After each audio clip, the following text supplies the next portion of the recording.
All right, guys, Jack Spirko here with another survival podcast video, and this time we're going to make the long-promised video about making what we call zoodles or zucchini noodles. This is actually a huge case for growing your own zucchini. We've bought zucchini when we haven't had any, and you never find a zucchini this large in a market. And to do this, there actually is a tool called a spiralizer that makes a spiral noodle and all. All I've ever found you need is a julienne peeler, a colander, and some salt, and then whatever you want to flavor it with when you cook it. Now, I usually just take the stuff, put it in here like I'm going to do, and throw it in the sink and let it drain down the sink. What I thought I would do for this video is set it in a bowl so you can see how much water actually comes out of here and why we do the salt part. So to do this, all we got a pre-washed, happy zucchini, though we really don't have to wash this with where it's come from. And we take our julienne peeler. And as you can see, we make just julienne out of the zucchini. And maybe you want to switch sides? No, just that works. Because I'm right-handed and you're on the... Yeah, why don't you move on the other side? That way you can actually see, because I can't do it left-handed. So I'm trying to do it just real slow at first, just to show you kind of what's happening. But once you get going, you just keep going.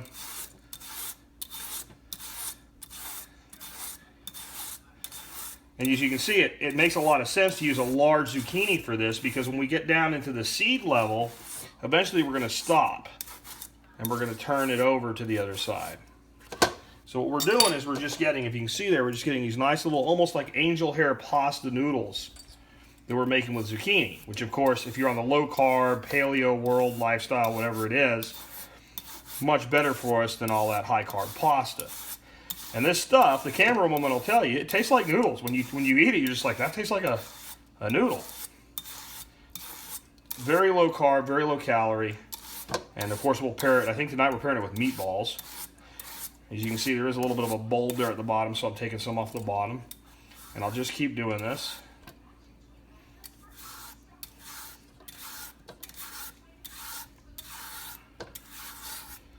Until I'm down to nothing but seed core. And you might wonder what we'll do with that. I'm not going to compost it. I'm going to give it to the ducks and the geese because they really like eating it. As you can see, we're just starting to get into the seed core there. And you can do that, but what happens is your noodles don't hold together anymore. They start breaking apart.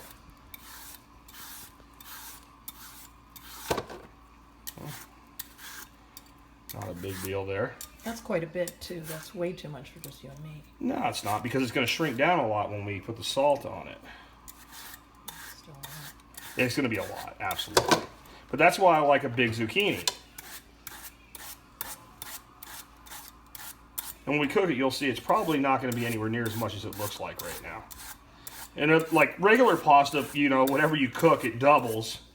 And with zucchini noodles, whatever you cook kind of cuts in half. Because we're going to take a tremendous amount of water out of here. And the reason we're going to do that is it's going to change the texture. If we just throw this in a pan and cook it, it's going to be very, very watery. And I think that'll do it. So, as you can see, we do have what looks like an awful lot of zoodles here. So now we're going to salt it. And the reason we're going to salt it is to draw the water out. And every time I talk about this on the podcast, we want to know how much salt do you use. And the answer is, I don't really know. I just kind of sprinkle it and toss it and sprinkle it and toss it. And maybe just a little bit more than that so that all of it gets a little tiny bit of salt on it. And what's going to happen now, and you can already see, just from that little bit of salt, you can already see how wet it looks. And that salt's going to start doing its magic through osmosis, and it's going to go in and replace the water, and it's going to start actually causing... I don't want all the rest of that on there. That's enough. It's going to start causing all that moisture to come out. When we come back with the next segment, I'll show you how much moisture's in the bowl. Now, if we're going to have noodles, maybe we want some tomatoes to go with it. So, get that mixed in there. We have some cherry tomatoes today that came out of our aquaponics system. And all I'm going to do with these, I'm not going to cut them all on the camera because I don't want you to get bored. But I'm just going to quarter them. Do one more and I'll do the rest off cameras because that'll be enough for you to understand what I'm doing. And when I cook the noodles, I'll just throw all these tomatoes in with them and just warm them through, and we'll get a nice little, pseudo pasta dish. So that's it. And we'll be back with you soon with next step. All right, we're back with stage 2 of making zoodles, or zucchini noodles. And here's where we're at. As you can see, they've shrunk up quite a bit. And what I really wanted to show you, and that's why I caught them, is that's how much water came out of that zucchini. That's why we use that salt. How long has it been standing? About 30 minutes. It can go 30 minutes. It can go an hour, it can go 3 hours, it can go 4, but it needs to go about 30 minutes. Once that's done, it's probably not going to do much anymore. Now, these are pretty salty, and you can see they've shrunk up quite a bit. What I like to do, and this is not considered a necessary thing, but I like to give them a good rinsing. They're not going to rehydrate or anything from this because that salt has actually extracted the water at the cellular level. So I think this takes a little bit of that extra salty taste out of it. You certainly don't need to salt them at this point. Not even the camera woman needs to salt them. The camera woman considers salt her special sauce. And this is the part that I don't think is really, you know, it's not necessary, but I think it just gives a better result. I like to kind of lay it out, kind of think of it like making spaghetti, where you have your little clumps of spaghetti on some paper towel. And just let that drain for about a good 5 minutes. And we'll come back and we'll show you how to cook them, which really isn't that big of a deal. And we'll be tossing some tomatoes. All right, so we're back. I'm going to go ahead and get everything cooked. And remember, we don't have to really cook this long. This is zucchini and tomatoes.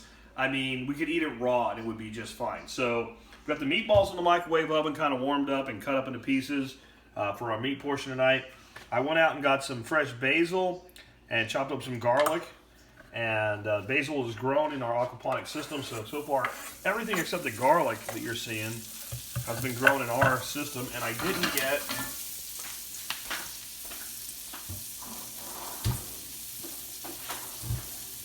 spatula. A Prater.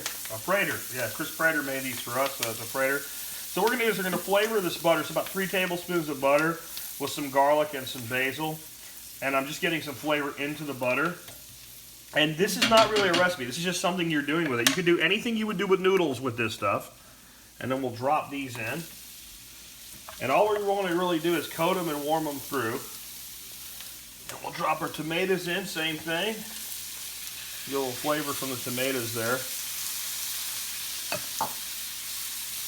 And the one thing about the people that do the thicker ones, that, you know, the spiralizer or whatever, you will get a little bit more of a noodle-like experience because they're not so kind of mopped together, but they taste just great this way. And I can't see having another large device in my kitchen with as good as this stuff comes out. So all I want to do really now is just heat through the tomatoes and the zucchini. I probably could have cooked the tomatoes down a little bit before I threw the zucchini in, but being on camera, I was just trying to get things done quickly for y'all. And I don't want to, since I used butter here, I don't want to go too high of a heat. I don't want to get the butter to scorch or brown on me. Maybe a little bit of brown butter would be all right with this, but you know, that stuff's good and hot now. The wife chopped up some of the meatballs we had left over, so they'll go in there.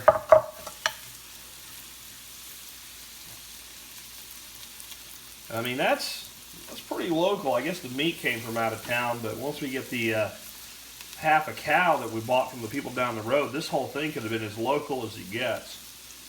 And that's it. That's how you make zoodles, and we're going to have dinner now. And we'll split that in half. And the wife said that this was, you know, too much for us. No, it doesn't look so much now because those quite a bit. Those zoodles shrink down, and that's why I really like growing my own zucchini for this, because as you guys saw, we used a very large zucchini for this. But those noodles there, man, we're going to enjoy this. So anyway, we're going to eat, we're going to have dinner. That's how you make zoodles. I talked about it a bunch of times on the podcast. Really easy to do. Now you know how to do it. Don't be stuck with my recipe. The basic technique: salt, drain them, rinse them, and then cook them up however you want to. Don't cook them for too long.